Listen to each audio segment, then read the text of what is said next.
Welcome to The Explainer. Okay, let's jump right into what is, frankly, an unbelievable story. We're talking about how Bangladesh pulled off a historic 2026 ODI series victory against the mighty Australians. Now, if you follow international cricket, you know upsets happen, right? But an absolute dismantling, like we've just witnessed in Dhaka, that is something people are going to be talking about for generations. So over the next few minutes, we're going to unpack exactly how the Tigers engineered this massive giant slayer moment, looking at the tactical shifts, the breakthrough performances, and of course, the missing armor of their Goliath opponents. Okay, look at these numbers, 0 to 3. Now, you might be thinking we switched to a soccer score, right? But no, that is actually the unprecedented and honestly shocking number of runs to wickets that Australia lost in the opening overs of the second ODI. You heard me right. 0 runs, 3 wickets. I mean, Matt Short, Cooper Connolly, and Matt Renshaw were all sent packing back to the pavilion for ducks before the touring side could even get a single run on the board. In the entire history of one-day internationals, this is an absolute rarity. It put the visitors in a hole they simply couldn't climb out of. Even the Aussies had to admit it. Australian all-arounder Cameron Green perfectly summed up the sheer magnitude of this upset in his post-match press conference. He flat out admitted the visiting team was completely overpowered in literally every single department. Green noted that while their batters tried to assess the conditions and build partnerships, the absolute quality and craftiness of the Bangladeshi bowling attack just outclassed them. It wasn't just a bad day at the office for Australia, you know? It was a total masterclass by Bangladesh. So what's the big takeaway here? It's the staggering momentum shift we are witnessing in world cricket right now. On one side, the Tigers have transformed into this unstoppable home force. We're talking 4 consecutive bilateral home ODI series wins, conquering heavyweights like New Zealand, Pakistan, the West Indies, and now Australia. But on the flip side, Australia just continues to look completely lost on these subcontinent tours. I mean, they arrived in Bangladesh fresh off a 2-1 series loss in Pakistan, only to run smack into an even steeper wall in Dhaka. Now, you might be wondering, how exactly did Bangladesh pull this off? Well, traditionally, visiting teams expect these dry, dusty, spinning wickets when they arrive at the Sherry Bangla National Stadium. But Bangladesh, they engineered a brilliant tactical solution. Instead of just relying on spin like always, they curated bouncy, seam-friendly pitches to unleash their fast bowlers. It was a completely unexpected, highly aggressive maneuver, and it caught the Australian top order entirely off guard. And this, right here, is the tip of the spear. 23-year-old speedster Nahid Rana clocked a terrifying 151 kilometers per hour. Just let that sink in for a second. He wasn't just bowling fast. He was bowling with steep, rising bounce, ultimately securing a brilliant 4-wicket haul for just 41 runs in that first match. I mean, he beat captain Josh Inglis for pure pace and completely blindsided debutant Liam Scott with a rising bumper. The sheer shock of this pace assault was perfectly captured by Australian wicketkeeper Alex Carey. He described facing Rana as experiencing a bit of a bizarro world, because traditionally, it's Australia bringing the tall, terrifying fast bowlers, right? But Carey experienced Rana's extra bounce firsthand, praised his athletic delivery, and even joked to the press about recruiting the young phenom for the Adelaide Strikers in the Big Bash League. Okay, let's move on to the second match and see how this builds.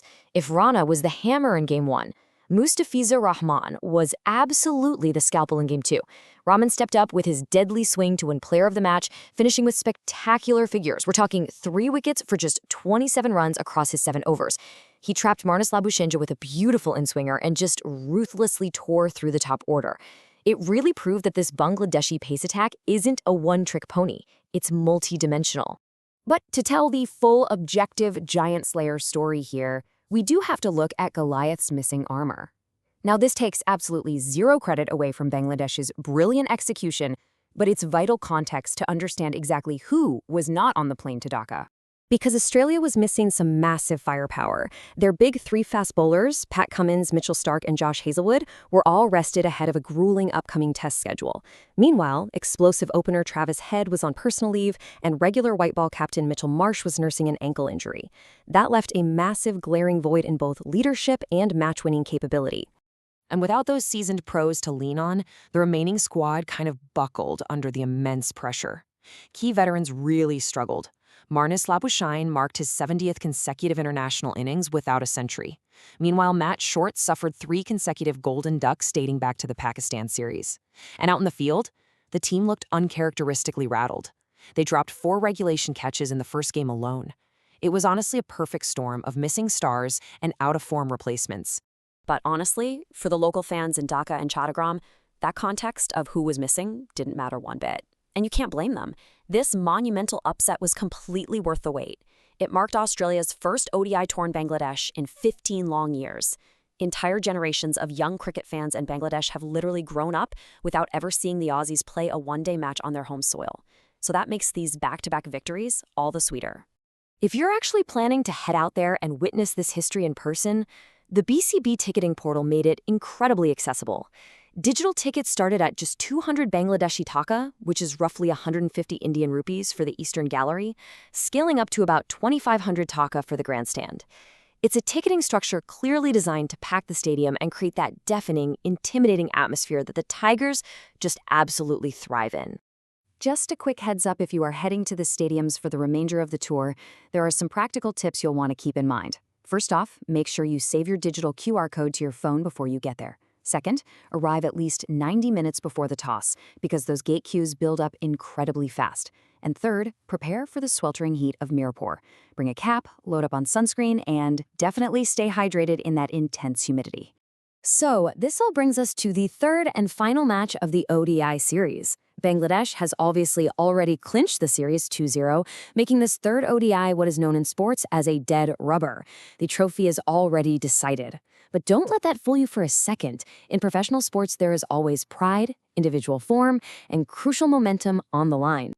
Interestingly, though, analysts are actually predicting Australia to bounce back. Playing with the freedom of having absolutely nothing to lose, the odds slightly favor the tourists right now at $1.86. Experts are tipping young batting prospect Cooper Connolly to finally find his form and score runs, while standout caseman Nathan Ellis is heavily backed to take multiple wickets. It's basically the perfect environment for Australia's fringe players to step up and prove their worth.